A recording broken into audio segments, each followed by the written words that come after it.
It is estimated there are over 32 million street children living in Africa. That's 32 million children without a bed to sleep in at night, or parents to look after them. Each child has their own reason for being on the street. For some, they've been orphaned by HIV and AIDS. Others have run away from violence or neglect at home. And some have been victims of civil war and armed conflict. Life in the streets of Africa is tough. Every day is a struggle to survive, with the constant danger from sickness, fear of the police, and fear from each other. The nature of their lifestyle, lack of medical care, and inadequate living conditions means that every child is susceptible to sickness and diseases like typhoid and malaria. Each week we find children with open wounds, burns, stomach pains, and sexually transmitted diseases, including AIDS. They have to scavenge to find food and are forced to look for exploitive physical work to earn just a few pennies. Meet Alex. He told us how he gets money to survive.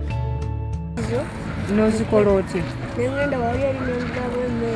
Sente ozifuna otya? Okola ki?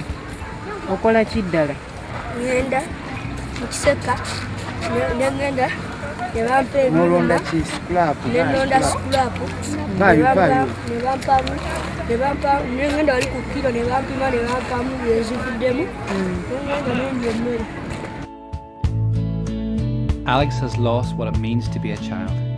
That sense of fun and innocence has been replaced with the hard work and fear that comes from living on the streets. Studies have found that up to 90% of street children use some form of drugs to numb the pain of illness, hunger, and the hardships of living on the street. When you talk to the average child for longer than a minute, you can't help but notice the cloth soaked in fumes in his hand as he periodically raises it to his nose just to get another fix.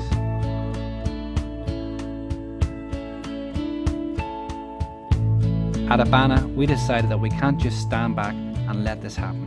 Something has to be done. So we have set up the Street Reach program. Every week we meet street kids, play football with them, give them food, medical care, and generally just be there for them. They call us their uncles and aunties.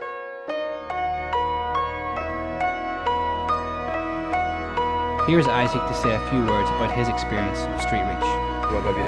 Yeah, I feel good because that's from the morning I doesn't eat anything. Now I came here, they give us something for eating.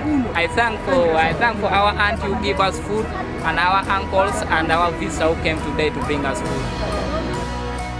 In 2007 we built the New Life homes to give street children a safe place to live, to give them an education, and most importantly, to give them hope. We currently have over 40 boys living at our homes, but we want to do so much more. These boys are learning how to be children all over again, without the worries and fears that come from living on the streets. With your help, we can give this hope of a new life to so many more kids. We've realised that there are two choices. We can turn our backs and simply ignore the situation, or we can decide to do something about it. What choice are you going to make? One of the boys at our New Life homes, Emmanuel, wanted to say a few words about how his life has been changed. I thank God that Abaana brought us from the streets, but Abaana is doing a good work, because for me I had a problem with my hip, and then they bought me a shoes which can help me. I was like this, but now I'm walking like a man, and I know that God will do great things, and I thank God for Abaana, because on the street no one could care about you. You could not think about studies, but now I'm seeing my future is opened and there is light.